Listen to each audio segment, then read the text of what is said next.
IVM।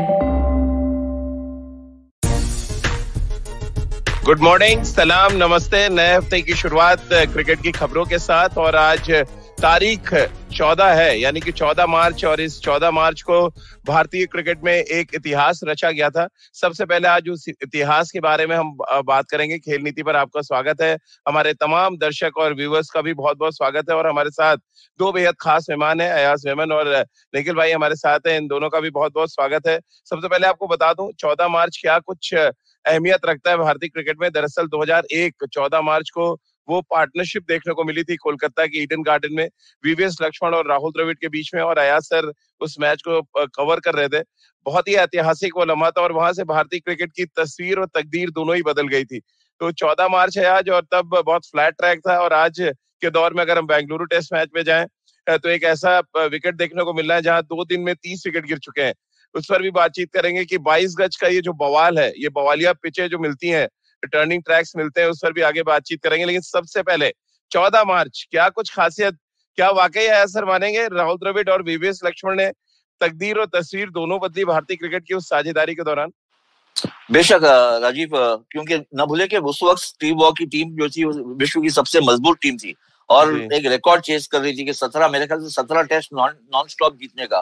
Mumbai में जीतने के बाद ऐसे लगा कि इंडिया का सफाया हो जाएगा, शायद 3-0 हार जाएगी इंडिया। लेकिन जिस तरह से फाइट बैक किया ईडन गार्डन्स में, और वहां पर भी बहुत प्रेशर में थी इंडियन टीम। और ये यानी पूरा दिन आप सोचें बैटिंग कर लेना ऐसे दिग्गज टीम और दिग्गज गेंदबाजों के खिलाफ, मेरे ख्याल से ये बहुत ही एक सुनहरा मौका था या सुनहरा इवेंट था इंडियन क्रिकेट के इतिहास में। और मुझे लगता है शायद ही कोई ऐसी पार्टनरशिप हो क्रिकेट के इतिहास में जिसके इतने मायने होते हैं। क्योंकि वहां से अगर आप देखें तो इंडियन क्रिकेट की ट्रैजेक्टरी जो है वो पूरी बदल जाती है और एक तरह से ऊपर जाना शुरू कर देती है। ना भूले ये मैच भी आई और ये सीरीज भी आई एक मैच फिक्सिंग के एपिसोड के बाद, जहां पर सब हताश हो गए थे इंडियन क्रिकेट प्रेमी और बहुत कंट्रोवर्सी थी। उसके बावजूद इस तरह का सीरीज परफॉर्मेंस देखने को जो मिला, और मैं वहां पर था मौजूद ईडन गार्डन्स में, और हर गेंद, हर बॉल, हर ओवर पर ऐसे लग रहा था कि एक सांस में सांस आ रही है। और देखते देखते पूरा दिन बल्लेबाजी किया लक्ष्मण और द्रविड़ ने। और इससे बेहतर तो मेरे एक ही पार्टनरशिप मुझे याद आ रही है जो इयन बोथम और ग्रैहम डिली के बीच हुई थी हेडिंगली में, England versus Australia Ashes series, जो बोथम टेस्ट मानी जाती है। लेकिन वहां पर भी जो ऑस्ट्रेलियन टीम खेल रही थी वो इतनी मजबूत नहीं थी। तो मुझे नहीं लगता है कि इससे बेहतर कोई पार्टनरशिप है हिस्ट्री में इंटरनेशनल क्रिकेट के। 14 मार्च निखिल भाई आपके भी जहन में होगी। और अगर ट्रिपल टी की हम बात करें, यानी कि तारीख, तस्वीर और तकदीर, ये ट्रिपल टी लेके आए राहुल द्रविड़ और वीवीएस लक्ष्मण। आप भी मानते हैं, जैसा आया सर कह रहे हैं, कि भारतीय क्रिकेट की तस्वीर बदल गई, सोच बदल गई? और हर्षदीप कसार साहब का एक सवाल भी है। उनका कहना है कि जो ये पार्टनरशिप थी उसने टेस्ट क्रिकेट में अप्रोच बदल दिया भारतीय टीम का, फॉलो ऑन करने के बाद जिस तरह से ये बैटिंग देखने को मिली थी हमें। राजीव भाई, वो एक ऐतिहासिक लम्हा 2 कारणों के लिए था। एक तो टीम में वापस भरोसा आया, वो बिलीफ आया कि हम किसी भी स्थिति से आके वो मुकाबला जीत सकते हैं। वो जरूरी है। वो ड्रेसिंग रूम में माहौल क्रिएट करना कुछ अद्भुत कार्य से ही हो सकता है कि आपके खिलाड़ी ने ऐसे जाके बल्लेबाजी की, फॉलो ऑन से टेस्ट मैच जीता। और वो भी जैसे आज सर ने बताया कि किस तरीके उस समय पूरा विश्व क्रिकेट ऑस्ट्रेलियन टीम को पकड़ने की कोशिश करता था। जिस तरीके की क्रिकेट वो खेल रहे थे, जिस तरीके से वो मुकाबले जीत रहे थे कि इस टीम को हराना है। तो भारत को भारत में हराना एक मुश्किल कार्य होता है, लेकिन एक मुश्किल स्थिति में थी भारत, इसमें कोई दो राय नहीं। हम लोग समझ लीजिए कि हार की कगार पे खड़े थे। और उसके बाद वो वीवीएस लक्ष्मण और राहुल द्रविड़ की अद्भुत पारी, और सभी कुछ सही होता चला गया क्योंकि उन्होंने पहली इनिंग में जिस तरीके से बल्लेबाजी की थी, फ्रेश थे, शरीर गर्म था, पांव चल रहे थे, और फिर 3 नंबर पे उनको भेज दिया बैटिंग करने के लिए। तो सभी कुछ सही चल रहा था कि आप क्रिकेटिंग लॉजिक की अगर बात करें तो वो निर्णय जो है वो सही चल रहे थे। और लेकिन वो जिम्मेदारी के ऊपर खड़े होना वो वीवीएस लक्ष्मण की मेरे ख्याल में वही कर सकते थे। उसका एक बहुत बड़ा कारण ये भी था क्योंकि आपको उससे कुछ साल पहले याद है जब वो वापसी कर रहे थे अंतरराष्ट्रीय क्रिकेट में, तो डोमेस्टिक क्रिकेट में 300, 200, तो वो जो कॉन्सेंट्रेशन लेवल है, एक ऐसे खिलाड़ी ये कारनामा ऑलरेडी घर में कर चुके थे और वो थकावट नहीं कि पहली इनिंग में बैटिंग करने के बाद फिर दूसरी इनिंग में भी बैटिंग आ गई, क्योंकि इस खिलाड़ी को लंबी पारी खेलने का एक वो आदी हो गया। तो वहां से मुझे लगता है वो ड्रेसिंग रूम में माहौल बना और वो बिलीफ आया कि गुरु ये तो कहीं से भी जीत सकते हैं, बस अपने आप में आप भरोसा दिखाइए।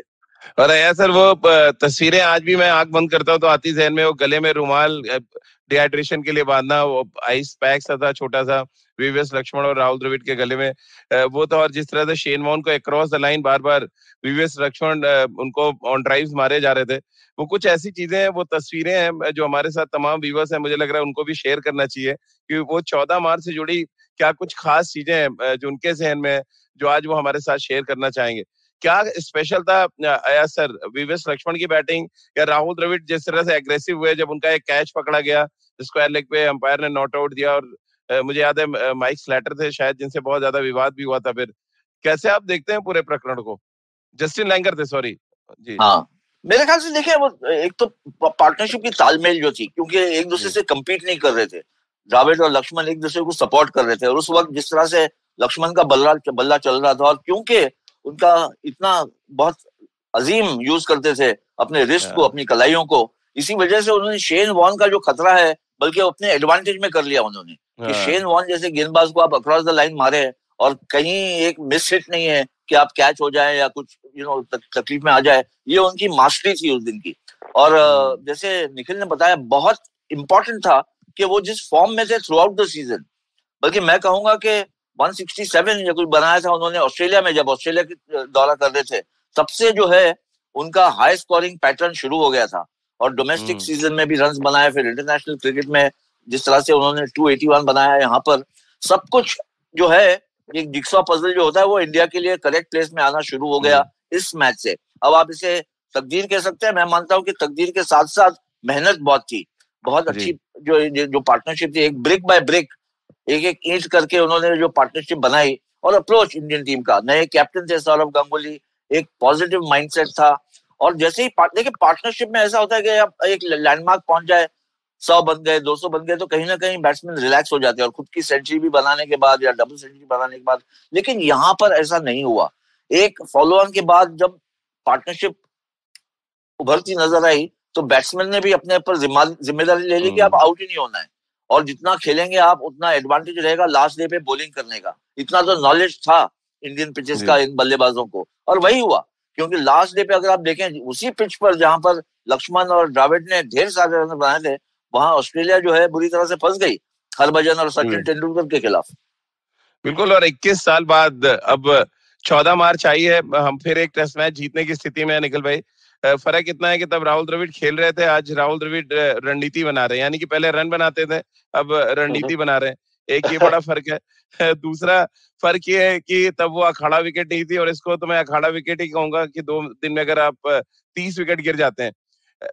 अगर हम रियलिस्टिक हो, बिना बायस्ड में बात करें निखिल भाई, क्या इस तरह की पिच कोई जरूरत है आपको श्रीलंका जैसी टीम के खिलाफ टेस्ट मैच जीतने के लिए?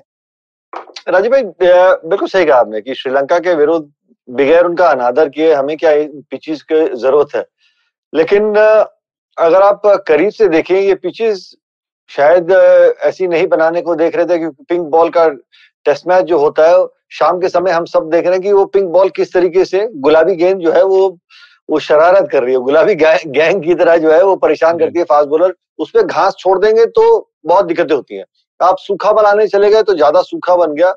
पर मेरा ये सोच है कि जो वर्ल्ड टेस्ट चैंपियनशिप का जो साइकिल है ना, उसमें विन परसेंटेज आपके पॉइंट्स मिलते हैं कि आप कितने मुकाबले जीत रहे हैं, और उस साइकिल के अंदर आपके पास 4 टेस्ट मैच आई थिंक फरवरी मार्च में होगा, सितंबर नवंबर में था लेकिन विश्व कप है वहां नहीं होगा, तो फेब मार्च में ऑस्ट्रेलिया भारत आएगी और बांग्लादेश हम वहां जाएंगे, तो 6 टेस्ट मैच और खेलने हैं, तो कम से कम आप घर में आप वो मुकाबले जीतने को देखें।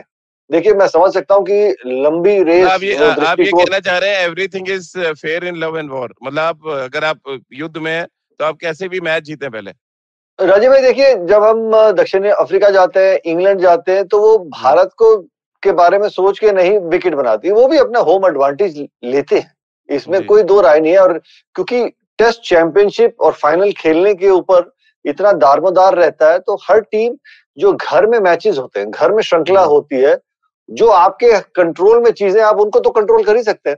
अच्छी क्रिकेट जाके वहां पे भी, विदेश में भी खेलना पड़ता है, लेकिन मेरा ये मानना है कि everything is Guruji fair in love and war, बहुत जरूरी है। सर आप भी मानते हैं everything is fair in love and war? और एक हर्ष जैन का इसी का लेके सवाल है, उनका कहना है कि the type of test match is not good advertisement for test cricket. देखिए मेरे ख्याल से ये आप कह सकते हैं कि अंडर प्रिपेयर्ड विकेट है या बहुत ज्यादा टर्न कर रही डे वन से, पहले सेशन से, तो क्या ये फेयर विकेट है या नहीं। लेकिन मुझे लगता है इसको कॉन्टेक्स्ट में रखना पड़ेगा। एक तो ये है कि आप अगर इस मैच के स्कोर देख लें तो इंडिया ने बनाए 250 के करीब, मेरे ख्याल से 252 पहली इनिंग में और दूसरी पारी में 303। ये इतने बुरे स्कोर्स नहीं है, ये actually they are quite decent scores. अब प्रॉब्लम ये है कि श्रीलंका की टीम इतनी हल्की है, उनके पास जो टैलेंट पूल है शायद इतना अच्छा नहीं है, या जो एक है बिल्कुल एक तरह से सिमटे हुए से उतर रहे हैं मैदान में इंडिया के गेंदबाजों के खिलाफ या इंडिया के बल्लेबाजों के खिलाफ। तो बिल्कुल ही वन साइडेड कॉन्टेस्ट नजर आ रहा है और इसी वजह से ये आज तीसरे दिन मैच खत्म होने की आशाएं हैं। वरना ये मैच, अगर फर्ज कीजिए अगर श्रीलंका 200 बनाती और फिर चेस करना है 300 रन, तो ये चौथे दिन तक मैच जा सकती थी। तो फिर आप कहते हैं कि नहीं भाई ये मैच फिर भी ठीक है। अगर आप इससे कंपेयर करें जो पाकिस्तान में हो रही मैचेस, जो भी WTC पॉइंट्स के लिए है ऑस्ट्रेलिया और पाकिस्तान के बीच, अब आप 2-2 3-3 दिन खेल रहे हैं, वहां पर 10 विकेट नहीं गिर रही है, तो वो एक्चुअली ज्यादा मेरे ख्याल से डैमेज कर रही है। यहाँ पर एटलीस्ट नतीजा मिल रहा है और मुझे लगता है कि अगर श्रीलंका के पास थोड़ा सा ज्यादा सेल्फ कॉन्फिडेंस होता अपने बैटिंग और गेंदबाजी में, तो थोड़ा, मैं नहीं कहता हूँ कि रिजल्ट अलग हो जाता, लेकिन एटलीस्ट कॉन्टेस्ट जो है वो ठीक हो सकता था। और WTC के पॉइंट्स प्राप्त करना बहुत ही इंपॉर्टेंट है। अगर आप घरेलू मैचेस में पॉइंट कंसीड कर देते हैं तो फिर आप बिल्कुल बैकफुट पे हो जाएंगे। जो डिसएडवांटेज, जैसे साउथ अफ्रीका ने एक मैच में न्यूजीलैंड को न्यूजीलैंड में हरा दिया, तो न्यूजीलैंड जो टाइटल होल्डर है अब बिल्कुल बैकफुट पे है। और पाकिस्तान जिसके पास मौका था ये 2 मैचेस जीतने का, होम मैचेस में शायद लैक ऑफ कॉन्फिडेंस की वजह से ऐसे पाटा विकेट बनाए डर के कि ऑस्ट्रेलियन पेस गन या ऑस्ट्रेलियन अटैक हमारा सफाया नहीं कर दे, कि वहां पर बिल्कुल ऑस्ट्रेलिया के फायदे में है ये कि अगर आप ओवरसीज मैच जाके ड्रॉ भी करके आते हैं सीरीज, तो ऑस्ट्रेलिया के लिए एडवांटेज बनता है। तो कुछ ऐसा पॉइंट सिस्टम है, ये भी आपको दिमाग में या जहन में रख के चलना पड़ता है आगे। निखिल भाई, लेकिन आपको याद होगा टेस्ट मैच का पहला दिन जब तीसरा बॉल गिरा जिसको मयंक अग्रवाल ने कवर ड्राइव मारा, पूरी मिट्टी बाहर आ गई थी। अब पहले दिन टेस्ट मैच के तो आप कम से कम इस तरह की पिच की उम्मीद नहीं कर सकते। जी राजीव भाई, मैं समझता हूँ, लेकिन अगर आप देखें अभी भी वो विकेट जो है वो खतरनाक नहीं हुआ। मैं समझ सकता हूँ आप कहाँ से आ रहे हैं, बिल्कुल मैं आपसे अग्री करता हूँ, पर सूखा विकेट हुआ है। लेकिन ऐसा नहीं है कि अभी भी जिस गेंद पे जसप्रीत बुमराह ने, मेरे ख्याल में वो डिकवेला को आउट किया था, बाउंसर था, उसमें भी मिट्टी उछली थी, पर वो खतरनाक तरीके से सामने से वो डेंजरस नहीं हो रहा।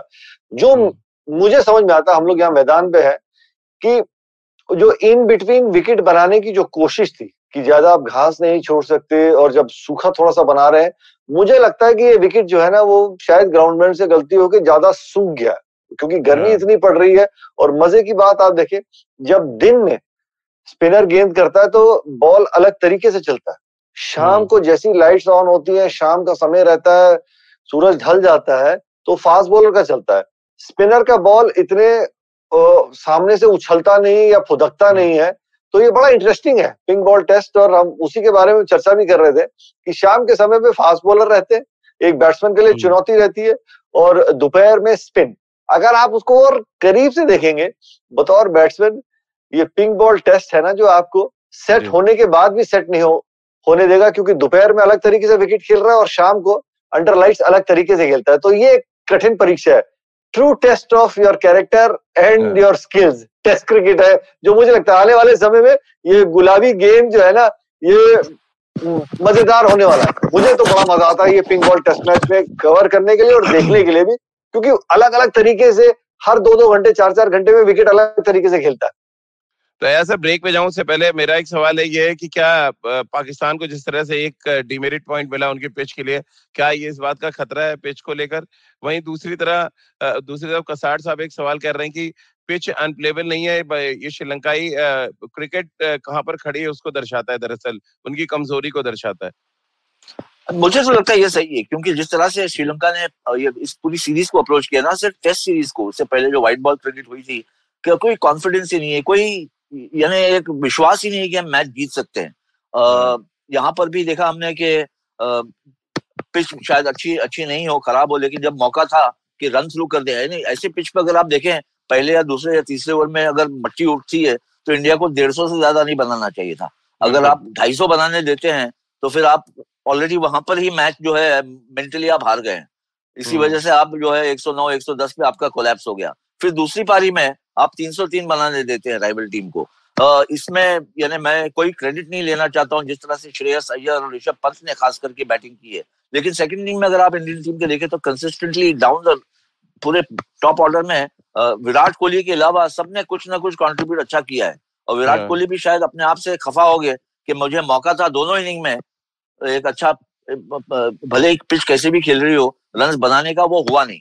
तो मुझे लगता है कि ज्यादा डीमेरिट भी अगर आप पॉइंट देंगे तो शायद अगर आप आज का खेल देख लें और फर्ज कीजिए श्रीलंका जीतने का, तो मुझे कोई आसार नजर नहीं आते, लेकिन अगर 250-300 रन बनाती है, किसी तरह से खींच लेती है मैच को और फिर जो है हारती है, तो आप किस तरह से डीमेरिट पॉइंट देंगे?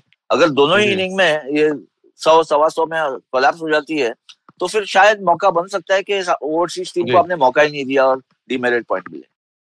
तो चलिए विराट कोहली का क्योंकि जिक्र अब अयाज सर ने कर दिया है, हमारे तमाम जो दर्शक हैं, व्यूअर्स हैं, वो भी जानना चाहते हैं कि विराट कोहली का स्ट्रगल आखिर क्यों बढ़ता जा रहा है। इस पे आगे बातचीत करेंगे, पंत और श्रेयस अय्यर की बल्लेबाजी पे भी बातचीत करेंगे। एक छोटा सा ब्रेक ले लेते हैं, तुरंत हाजिर हो जाएंगे। If you love cricket, listen up. The Edges and Sledges Cricket Podcast is here for you. Hosted by DJ, Varun and me, Ashwin, we bring a fun, fresh fan's point of view to talking all things cricket. Sometimes it's just the three of us, sometimes we have guests, including current and former international cricketers. For new episodes every week, check out the Edges and Sledges Cricket Podcast on the IVM app, website, or wherever you get your podcasts. Break के बाद एक बार फिर आपका स्वागत है। आप देख रहे हैं और सुन रहे हैं खेल नीति। क्योंकि निखिल भाई, अयाज सर ने विराट कोहली का जिक्र कर दिया, अब आपने दोनों पारियों में उनका डिस्मिसल भी देखा, तो क्या रीजन आप देख रहे हैं ये स्ट्रगल बढ़ता जा रहा है और वो विराट कोहली कहीं गुम होते जा रहे हैं जिसको हम बड़ी पारियां और मैच जिताते देख रहे थे? क्या रीजन आप देख रहे हैं? आप मैदान पर आप ज्यादा बेहतर तरीके से हमारे व्यूअर्स को बता सकते हैं।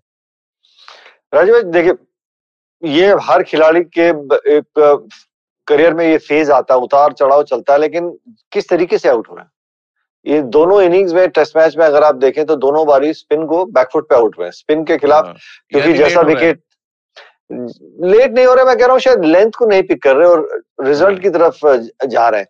विराट कोहली अपने प्राइम में जब थे, अगर आप उनको देखें, चाहे जितना मर्जी बॉल स्विंग भी हो रहा था, तो वो हमेशा गेम को कंट्रोल करने को देख रहे थे। वो अग्रेशन नजर आ रहा था, वो कंट्रोल्ड अग्रेशन, कि वो बॉलर के ऊपर प्रेशर डालने को देख रहे थे। अब मुझे लग रहा है कि वो, क्योंकि स्पिन के खिलाफ आउट हुए, जैसा विकेट है स्पिनर ज्यादा डालेंगे, मुझे लग रहा है क्योंकि वो ज्यादा फ्रंट फुट पे ना जाके ज्यादा बैकफुट पे खेलने को देख रहे हैं, क्योंकि उनको समय मिल जाएगा अगर गेंद घूम रहा है। बट ये रणनीति नहीं रही है। अगर आप उनके प्राइम के बारे में सोचे, वो स्टेप आउट करके नीचे खेलने को देख रहे हैं, स्टेप आउट करके बड़ी हिट मारने की जरूरत नहीं है। तो वो बॉलर को हमेशा एक वो गेसिंग गेम कराते थे। अगर आप प्रिडोमिनेंटली थोड़ा सा बैकफुट पे खेलने लगेंगे, आप स्पिन की ऐसी पिचेस में ज्यादा गेंदें खेल लेंगे, तो जैसा वो विकेट है, एक आधा गेंद कभी नीचे रह जाएगा, कभी ऊपर रह जाएगा। तो वो तब होता है जब एक बॉलर कॉन्फिडेंस के साथ डाल रहा है कि मैं यार एक टप्पे पे डाल दूंगा। मैंने विराट कोहली जैसे बैट्समैन को भी वहां एक जगह पे फंसा के रखा हुआ, तो वो नहीं करने देना उनको। और मुझे लगता है कि ये एक फेज है, ये फेज निकल जाएगा, बट ये उनको मेंटल खुद तरीके से वापसी करनी होगी गेम में। मुझे जो लगता है, जितनी बात आसपास हो रही है कि भाई 71वां 100 कब आएगा, सब लोग उनके 100 का इंतजार कर रहे हैं, मुझे लगता है शायद वो सिर्फ अपनी बैटिंग एंजॉय करें, बाकी रिजल्ट अपने आप will take care of itself. क्योंकि जिस तरीके से 70-100 बनाए हैं, उनकी बैटिंग में वो अग्रेशन, वो गेम को कंट्रोल करना। एक समय था जब बॉलर डरता था, विराट कोहली सामने से चल के आ रहा हो, बॉलर डरता था कि इनको अच्छी बॉल पे भी कहाँ यार रोक पाऊंगा, अच्छी बॉल पे भी ये चौका लगा देंगे। ये कला है उनकी। तो वो उस अंदाज से मेंटल मेकअप से बैटिंग करनी है कि ऐसे ऐसे बॉलर को तो मैं गेंद ना डालने दूं। जी सर, मीस सोनी का सवाल है कि पहली बार विराट कोहली का एवरेज पिछले कई सालों में 50 से नीचे आ गया। ये भी एक बड़ा कंसर्न है। और साथ ही हर्षैन भी कह रहे हैं कि ये स्ट्रगल आखिर क्यों कंटिन्यू होता जा रहा है और एक तरीके से आउट होने का पैटर्न हर सीरीज में नजर आता है। ये एक बड़ी मुश्किल है। इससे पहले ऑफ स्टंप के बाहर आउट हो रहे थे, अब सडनली वो एलबीडब्ल्यू होना शुरू हो गए हुए। ये एक एक्चुअली प्रॉब्लम खड़ा करता है विराट का। जो हमने बल्लेबाजी देखी पहले इनिंग में, आप कह सकते हैं कि गेंद बहुत बहुत लो बाउंस था और शायद कॉट अनअवेयर हो गए वो। तो दूसरी इनिंग में भी सिमिलरली उसी तरीके से आउट होना, हालांकि पहली इनिंग में ऑफ स्पिनर था और दूसरी इनिंग में लेफ्ट आर्म स्पिनर, या ये बताता है कि एक तो लेंथ जो है उनका जजमेंट सही नहीं था, बिल्कुल बैकफुट पे गए, विड्थ ऑफ द क्रीज वो यूज करना चाहते थे। लेकिन अगर आप, या मुझे जो ज्यादा प्रॉब्लमैटिक लग रहा है कि क्या उनके रिफ्लेक्स थोड़े से स्लो हो गए, क्योंकि आप भले ही बैकफुट पे गए, लेट हो रहे हैं, ऐसा लग रहा लेट हो रहे हैं कि उसी किसी तरह भी आप, यंग विराट कोहली जो होता है उस गेंद को वो खेल लेता था, भले ही अच्छा नहीं लगे, विजुअली अच्छा नहीं लगे। लेकिन अब ये है बहुत, देखिए बॉलर्स अब आ रहे हैं, साउथ अफ्रीकन बॉलर्स ले ले, इंग्लिश बॉलर ले ले, श्रीलंकन बॉलर्स ले ले, वेस्ट इंडीज के बॉलर्स ले ले, वो ये मान रहे हैं कि विराट कोहली अंडर प्रेशर है, हम इनको आउट कर सकते हैं हल्के में। और ये जो है डेफिनेटली विराट के माइंड पे भी प्ले कर रहा है। और विराट कोहली का जो इतना बड़ा जबरदस्त रेपुटेशन है, अगर वो सोच के उतर रहे मैदान में कि मेरे को इतना बड़ा रेपुटेशन संभालना है, तो एक और एडिड प्रेशर बन जाता है उनके ऊपर। जिस तरह से निखिल ने कहा, मेरे ख्याल से ये एक दौर है, बहुत ही ग्रेट प्लेयर है और उनको इस तरह से उतरना चाहिए जिस तरह से पहले उतरते थे कि मैं जाके बॉलिंग को डोमिनेट करूं, बॉलर को पहले बता दूं कि यहाँ का बॉस कौन है, जो मिडिल में जब मैं उतरता हूँ। और अगर आप उस तरह के अंदाज से आएंगे तो बॉलर फिर सोचना शुरू करेगा कि मैं किस तरह से इसको क्वाइट रखूं, रन ना दूं। ये थोड़ा सा एक है, देखिए हर इनिंग में उनको स्टार्ट मिल रहा है, लेकिन स्टार्ट पे बिल्ड अप नहीं कर पा रहे। 13, 23, 40, 30, 35 ऐसे स्कोर बन रहे हैं। तो आप ये नहीं कर सकते कि बिल्कुल आउट ऑफ फॉर्म है, प्लेइंग एंड मिसिंग हो रहा है, 2 रन पे आउट हो रहे हैं, 8 रन पे आउट हो रहे हैं, ऐसे नहीं हो रहा है।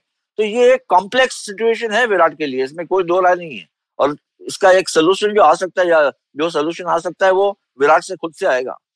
ये आया सर, आपको लग रहा है, आपने कई बड़े खिलाड़ियों का लीन पैच देखा है, लेकिन क्या ये सबसे लंबा लीन पैच किसी बड़े खिलाड़ी का आप देख रहे हैं? लगभग 2.5 साल हो गए। इतना लंबा फेस होना तो सचिन, ना सनी भाई, हम जहां तक मुझे याद आ रहा है किसी का भी इतना लंबा लीन फेस नहीं आया है। अब इससे निकल 2 सवाल हर्षैन का भी यही है। एक तो वो कह रहे हैं कि जो हम तमाम क्रिकेट एक्सपर्ट्स डिफेंड कर रहे हैं विराट को, कह रहे हैं उनको नहीं करना चाहिए, क्योंकि 2-2.5 साल पहले जो विराट थे वो बिल्कुल अलग बैटिंग कर रहे हैं, और कसाट साहब उनका समर्थन भी कर रहे हैं। तो हमारे व्यूअर्स भी एक अलग दिशा में जा रहे हैं, एक अलग पक्ष ले रहे हैं। विराट, कुछ लोग विराट के साथ है और कुछ विराट के फॉर्म के साथ नहीं है। कैसे आप देखते हैं, ये क्या वाकई सबसे लंबा लीन पैच आप मानते हैं किसी भी खिलाड़ी के लिए, आपने जो देखा है? जी हाँ, देखिए नंबर ऑफ मैचेस अगर आप देख ले, और ना भूले कि आजकल 3 फॉर्मेट खेले जाते हैं, test matches, ODIs and T20s। जब गावस्कर खेलते थे उनका लीन पैच आया तो ज्यादा मोर और लेस सिर्फ टेस्ट मैचेस की आप बात करते थे, वनडेज भी इतने नहीं थे। सचिन की भी बात कर रहे थे, T20 नहीं थी उन जमानों में। लेकिन जिस तरह से 2.5 साल हो गए अब, और सबकी अपेक्षा यह है कि 71st 100 कब आएगी, वो इस वजह से क्योंकि विराट का सेंचुरी बनाने का स्ट्राइक रेट बहुत ही जबरदस्त था, हर तीसरे इनिंग में सेंचुरी बना रहे थे वो। तो अब जो है, अगर आप 22-23 इनिंग या 30 इनिंग चले गए विदाउट सेंचुरी, तीनों फॉर्मेट अगर आप देख लें तो बहुत ज्यादा नजर आता है ये। और मुझे लगता है कि जो मेरा मानना ये है कि एक्चुअली जो मैच विनिंग इम्पैक्ट है वो देखने को नहीं मिल रहा है। अगर इसी मैच में समझे आप कि विराट एक पंच, मैं नहीं कह रहा हूँ कि पंच जैसा हाई रिस्क गेम खेले, लेकिन पंच जैसा 60, 70, 80 रन बना दे, जो आपको विनिंग पोजीशन में लेके आए या मैच जिता दे, तो फिर विराट का खुद का जो है कॉन्फिडेंस लेवल बहुत ऊपर हो जाएगा, और दर्शक भी जो है, सपोर्टर भी जो है, वो मानने लगेंगे कि विराट जो है मैच जिता रहा है। फिलहाल ऐसे लग रहा है कि विराट जो है अपने ही दिमाग में मगन हो गए कि किस तरह से मैं इस एक जाल से निकलूं, जो जाल में मैं फंस गया हूं कि मुझे 30-40 रन ज्यादा नहीं बन रहे। निखिल भाई, सर पॉइंट पे पॉइंट दिए जा रहे हैं, क्योंकि अब जैसे ही विराट का उन्होंने जिक्र किया और आगे जिक्र भी कर दिया कि पंत की तरह हाई रिस्क शॉट ना खेले, बट इतिहास तो रच ही दिया उन्होंने। कपिल पाजी का रिकॉर्ड तोड़ा 40 साल पुराना, 30 गेंदों पे अर्धशतक उन्होंने लगा दिया, और दोनों पारियों में बहुत ही डोमिनेटिंग बैटिंग की है उन्होंने, एक ऐसे ट्रैक पे जहां पे बॉल स्क्वायर टर्न कर रहा है लगभग। तो देखिए वो कदमों का इस्तेमाल कर रहे थे, अपनी कला को बैक कर रहे हैं। इसमें कोई दो राय नहीं है। उनका एक सवाल भी है कि अगले 10 साल में सबसे ग्रेटेस्ट विकेट कीपर बैट्समैन बनेंगे क्या ऋषभ पंत? देखिए, मैं उम्मीद करता हूं कि जो उनकी प्रतिभा है उसका अगर वो 70% न्याय उसमें कर दे तो उसमें कोई दो राय नहीं है जी। क्योंकि उनके पास जो कला है मुकाबले जिताने की, एडम गिलक्रिस्ट और कई जैसे क्रिकेट के दिग्गज विकेट कीपर बैट्समैन रह चुके हैं, उन सबको वो क्रॉस कर सकते हैं। और महेंद्र सिंह धोनी खुद चाहेंगे कि ये खिलाड़ी जो है जो उसको अपना चेला मानते हैं कि उनके रिकॉर्ड भी ब्रेक कर दे। इसके पास वो कला है कि जिस तरीके से अभी हम वीवीएस लक्ष्मण के इनिंग्स के बारे में बात कर रहे थे, आपको याद होगा ऑस्ट्रेलिया में कम समय में रन बनाने थे, इन्होंने आके टेस्ट मैच जिता दिया। किस तरीके से गेम को चलाना है इस खिलाड़ी के पास वो अद्भुत कला है। बट यही वाली बात है ना कि 70% न्याय देते हैं अपने प्रतिभा को, शॉट सिलेक्शन और कौन से बॉलर को पिक करना। और अच्छी बात यह कि पहली इनिंग में जो उन्होंने गलती की थी कि वो अंदर आती हुई बॉल को कट करते आउट हुए थे। जब धनंजय गेंदबाजी कर रहे थे वो सिर्फ विद स्पिन कट करने को देख रहे थे और लेफ्ट आर्म स्पिनर को फिर उन्होंने सामने टारगेट किया, वो फिर स्क्वायर खेलने को नहीं देख रहे थे। उनको ये बात समझ में आई कि मैं अगर परसेंटेज क्रिकेट खेलता हूँ, जिस आसानी से सामने की बाउंड्री क्लियर कर सकता हूँ, वो मेरे लिए कहीं ज्यादा बेहतर एक विकल्प है बनस्पत की कट करने का इस विकेट के ऊपर। तो ये छोटी छोटी सी चीजें जो है वो गेम को रीड करना, वो ये करने लग जाएंगे तो भैया ये इस खिलाड़ी को रोकना बड़ा मुश्किल होगा। और मैं खुश हूं कि अगर इनका अच्छा पीरियड चलता है तो भारतीय क्रिकेट का फायदा होगा। राजीव भाई, राहुल बजाज का सवाल है अयाज सर, उनका कहना है कि क्या Rishabh Pant modern test cricket के सबसे अटैकिंग बैट्समैन है वर्ल्ड क्रिकेट में? फिलहाल तो ऐसे ही लग रहा है। हालांकि T20 की वजह से बहुत से ऐसे प्लेयर्स आ रहे हैं जो फिलहाल जो हाई रिस्क गेम खेलते हैं, यानी जैसे मोहम्मद रिजवान, अगर आप देख लें उनको भी, पाकिस्तान के विकेट कीपर बैट्समैन हैं, उनमें भी कुछ क्षमता ऐसी है। लेकिन ऋषभ पंत, मैं ये दावे के साथ कह सकता हूं कि फिलहाल सबसे बड़े स्टार बन के आ रहे हैं इंडियन क्रिकेट में, खास करके रोहित शर्मा, विराट कोहली, ये भी बहुत बड़े बैट्समैन है। लेकिन ऋषभ पंत का सितारा जो है बहुत तेजी से ऊपर जा रहा है और इसी वजह से कि वो मैच विनिंग इम्पैक्ट दे रहे हैं। जब भी आ रहे हैं या कोई भी फॉर्मेट हो उसमें वो अक्सर मैचेस जिता रहे हैं। ये जरूर है कि हाई रिस्क गेम खेलने से कभी कभी ऐसा होता है कि भाई ये क्या गलत शॉट खेल के आउट हो गए, लेकिन अगर आप ओवरऑल तस्वीर देखें तो ज्यादातर वो मैचेस जिता रहे हैं। और इसी वजह से मुझे लगता है कि, और मेरा मानना ये है कि जब वो उनका जब क्लिक नहीं होते हैं तो इतना क्रिटिकल भी नहीं होना चाहिए, इतना क्रिटिसाइज भी नहीं करना चाहिए। आप उसको तराजू में अगर देखें माप के तो ये लगेगा, ये जाहिर हो जाएगा कि वो ज्यादातर मैचेस आपको अगर जिता रहे हैं, विनिंग एडवांटेज दे रहे हैं, तो वो सही कर रहे हैं। बिल्कुल। और निखिल भाई, फ्लैम्बॉयंस है अगर ऋषभ पंत की बैटिंग में, तो श्रेयस अय्यर की बैटिंग को आप कैसे एसेस करेंगे? टर्निंग ट्रैक पे जिस तरह से उन्होंने अटैकिंग बैटिंग की है, 2 लेफ्ट आर्म स्पिनर्स के खिलाफ जिस तरह से उन्होंने फुटवर्क दिखाया, एक अलग श्रेयस अय्यर नजर आए हैं और ऐसा लग रहा था कि स्पिन खेलने के मास्टर से वो नजर आ रहे हैं। राजीव भाई, आप गेम को कैसे असेस करते हैं, पिच को कैसे असेस करते हैं? तो एक बैट्समैन के पास एक गेम प्लान नजर आया, वो रणनीति समझ में आई कि भाई स्पिन के खिलाफ ऐसी पिच में मैंने रन कैसे बनाना है। वो अगर 6 गेंदें सिर्फ डिफेंस करते रहते और इंतजार करते कि बॉलर खराब गेंद देगा उस पर मैं रन बनाऊंगा, तो ऐसी पिच पे बड़ा मुश्किल होगा, क्योंकि सामने से कोई भी गेंद कूद के आपका ग्लव लग सकती है, बैट का बाहरी किनारा लग के आप पवेलियन जाएंगे। लेकिन जब आप स्टेप आउट करके खेल रहे हैं और नीचे खेलने को देख रहे हैं, स्टेप आउट करके आप डिफेंड करने को देख रहे हैं, क्रीज की गहराई का इस्तेमाल कर रहे हैं, तो अब आप बॉलर के ऊपर दबाव बनाते हैं। और ऐसी पिचेस के ऊपर वो दबाव ही है जो आपको रन बनाने का एक मौका देता है। तो बहुत खुश हूं कि अभी उनके युवा टेस्ट करियर में किस कॉन्फिडेंस के साथ वो बैटिंग कर रहे हैं, और उनका सफलता का रहस्य भी यही है, वो कॉन्फिडेंस और वो गेम प्लान को एग्जीक्यूट करने का बिलीफ, वो भरोसा, वो बहुत जरूरी रहता है। सर, अजहर भाई से मैं कुछ दिन पहले पूछ रहा था और मैंने उनसे पूछा था कि स्पिन खेलने का बेस्ट तरीका क्या है, तो बोले कि बैट का इस्तेमाल करो। कह रहे मेरा पैड जो है हमेशा मेरे पैड पे बॉल बड़ा कम लगती थी जब मैं बैटिंग करता था। क्या श्रेयस अय्यर ने जिस तरह से बैटिंग की, वो भी एक अलग स्टाइल दिखा रहे थे जहाँ पे वो पैड और बैट का इस्तेमाल कम कर रहे थे, बल्कि अपने फुटवर्क पे ज्यादा बिलीव कर रहे थे? क्या ये एक अच्छी टेक्निक है इस टर्निंग ट्रैक पे रन बनाने की?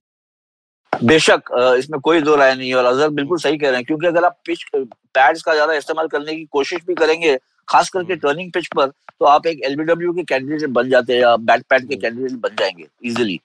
श्रेयस के पास बहुत जबरदस्त अप्रोच है स्पिन बॉलिंग का, खास करके खेलने का, और इंडियन पिचेस पे हमने देखा है फर्स्ट क्लास मैचेस में भी बहुत ढेर सारे रन बनाए उन्होंने, और बहुत अच्छे खिलाड़ी है, स्पिन के फुटवर्क बहुत सही है, और सबसे बड़ी बात है कि अटैकिंग माइंडसेट है। ये नहीं है कि क्रीज में पकड़े जाते हैं या वहीं पर बाहर नहीं निकलेंगे, वो स्टेप आउट भी करते हैं, हाफ वॉली पे लेते हैं, बॉल हवा में मारने की उनमें रिस्क लेने की ताकत है, सेल्फ बिलीफ है, ये सब चीजें जो है वो कंट्रीब्यूट कर रही है। और यही एक अंतर है जो मैं पहले कह रहा था कि अगर आप विराट कोहली ले ले या जो कोई ऐसा 10-12 साल खेल के बड़ा बैट्समैन जो होता है, और जो नया खिलाड़ी है जो अपने आप को एस्टैब्लिश करना चाहता है, वो एस्टैब्लिश करने वाला प्लेयर जो है वो ज्यादा रिस्क लेगा क्योंकि उसको एक नए ऊंचे दर्जे पर पहुंचना है। और जो एस्टैब्लिश प्लेयर है वो ये चाहेगा कि मेरा जो अभी तक मैंने बॉडी ऑफ वर्क किया है उससे हल्का ना हो। और ये दुविधा जो है मेरे ख्याल से विराट कोहली को दूर करनी होगी। और थोड़ा सा एक अगर एग्जांपल चाहिए तो आप श्रेयस अय्यर से ही ले ले, किस तरह से टर्निंग पिचेस पे खेलना चाहिए। चलिए, बहुत बहुत शुक्रिया यासर आपका। निखिल भाई आपका भी बहुत बहुत शुक्रिया हमारे साथ जुड़ने के लिए और तमाम सवालों के जवाब देने के लिए। तो आप भी जुड़िए खेल नीति के साथ रोज सुबह 9:30 पर खेल नीति के YouTube चैनल और IVM के Facebook पेज पर। इसके अलावा आप मुझसे जुड़ सकते हैं और अपने सवाल भेज सकते हैं। @राजीव मिश्र मेरा ट्विटर हैंडल है। @खेल नीति P पर भी आप अपने सवाल भेज सकते हैं और हमारे एपिसोड को देख सकते हैं, सुन सकते हैं। इसके अलावा खेल नीति का हर एपिसोड आप सुन सकते हैं IVM ऐप पर, IVMpodcast.com पर, गाना, स्पॉटिफाई, सावन, गूगल पॉडकास्ट या अन्य IVM पॉडकास्टिंग नेटवर्क पर। आप सभी का बहुत बहुत शुक्रिया हमारे साथ जुड़ने के लिए।